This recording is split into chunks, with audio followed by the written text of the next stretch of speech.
Assalamualaikum teman-teman, kali ini aku mau balikin disc brake ke yang 320 gitu dengan review Plandesnya. Jadi ini nggak PNP, kita mesti cowak gitu teman-teman kalau pakai Delcavic nih. Di sini nih ya, kelihatan ya di gerinda gitu teman-teman, biar si Plandesnya bisa masuk.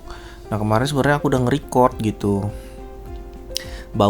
pakai baut titanium yang big head, malah mentok sama sambungannya. Jadi aku coba pakai yang slim, baru deh ini mau coba gitu teman-teman. Ini kemarin yang aku pakai big head, waktu aku ganti ke sana itu nabrak tuh, kelihatan ya udah ada bekas apa sih, lem threadlock gitu teman-teman. Jadi kepentok di situ.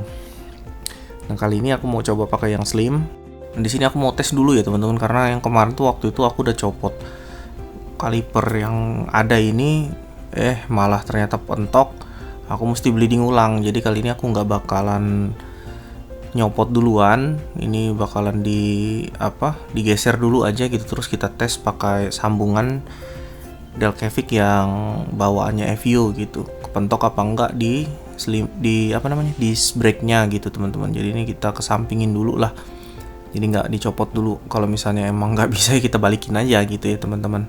Kalau buat ngetesnya aku pakai kaliper yang baru ya, karena emang mau ganti gitu. Masih 2 piston RCB S26, terus pakai sambungan dari Delcavic yang lama gitu.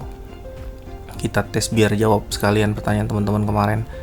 Nah ini kemarin waktu aku masukin ini kepentok teman-teman. Moga aja yang pas pakai slim ya, karena ini yang slim ini sebenarnya pas aku ukur pakai kunci L gitu, itu lebih pipih daripada bawaannya si Delcavicnya sendiri gitu teman-teman. Moga aja sih nggak kepentok.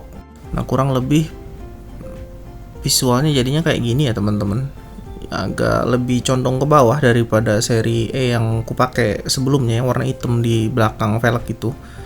Ini pas sudah dipasang aku coba puter, nggak ada kepentok sama bautnya. Insya Allah nih aman. Jadi sekarang aku mau tes dulu, pindahin dan mungkin bleeding ulang sebentar ya, karena minyak rem atau liquid remnya itu baru, jadi aku nggak perlu ganti gitu teman-teman, tinggal ditambahin aja gitu, tinggal di setel ulang lah, bleeding tipis gitu. Cuman minusnya di sini dari baut stainless ini nggak ada yang ukurannya 1 cm gitu teman-teman, jadi agak lebih. Solusinya ya kita gerinda atau kita cari yang lebih pipih gitu. Untuk sementara sih aku pakai aja ya, karena aman-aman juga, nggak pengaruh kemana-mana gitu. Cuman mungkin kalau nyuci aja itu agak keganggu sementara doang. Nanti kalau misalnya udah ketemu ya udah tinggal kita pasang. Toh juga kalau memang misalnya itu bermasalah, nanti kita tinggal copot, kita potong dari luar aja satu persatu gitu teman-teman.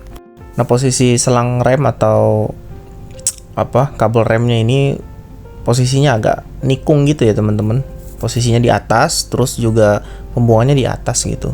Kalau misalnya videonya pendek-pendek atau cut-cutnya kurang rapi, mohon maaf ya teman-teman, ini bocilku lagi ganggu gitu. Untuk memastikan, jadi aku coba lagi, ini kan udah di bleeding ulang, udah di set semua ya teman-teman sebelum kita tes. Nah ini udah aku pencet rem, terus aku angkat juga nggak bisa, kalau dilepas udah aman gitu teman-teman. Karena aku udah tahu gitu, udah nggak kepentok, jadi mungkin bisa aku kunci pakai threadlock lagi buat kunci di Plandesnya ke velg, biar nggak ada terjadi goyang-goyang gitu kalau misalnya pas nanti di jalan. Khusus yang ring luar aku belum kasih lem threadlock, karena nanti mungkin masih aku copot. Kalau emang nggak ketemu yang tebelnya 1 cm, aku potong sendiri aja pakai gerinda gitu. Yang sekarang terpasang itu di 1,5 cm gitu teman-teman. Yang big head titanium kemarin itu sebenarnya 1 cm, tapi ya kepentok, apa boleh dikata gitu teman-teman. Untuk penggunaan threadlocknya sendiri aku cuman pakai satu sisi, karena nanti kan bakalan keputar ya untuk baut murnya itu, jadi bakalan merata aja. Alhamdulillah tadi udah aku coba tes bawa jalan muter buat ngetes pengereman doang, aman sih ya. Terus ini juga bleedingnya nggak susah, sebentar banget karena emang posisinya turun ya, jadi nggak lama. Untuk pengereman sama aja sama E-series yang sebelumnya aku pakai, nggak ada bedanya paling ini kampasnya masih baru, jadi agak lebih nyengkram aja. Tapi overall sama aja, dua piston juga. Terus buat Plandesnya juga nggak ada masalah ya, nggak ada masalah, kenceng-kenceng aja. Cuman di sini doang nih agak ganggu ya kelihatan visualnya gitu, nanti dipotong deh atau gimana. Jadi kejawab ya teman-teman, bisa pakai Playdesk apa enggak. Kemarin kan ada yang nanya tuh kalau pakai sambungan gimana di Delcavic. Ya, inilah hasilnya gitu teman-teman. Nah next stepnya mungkin yang kaliper depan gue ini ku ubah ke belakang aja gitu teman-teman, buat jadiin 2 piston. Tapi aku mesti rontokin catnya dulu, ini kan S series ya, jadi bukan anodized gitu. Oke, see you.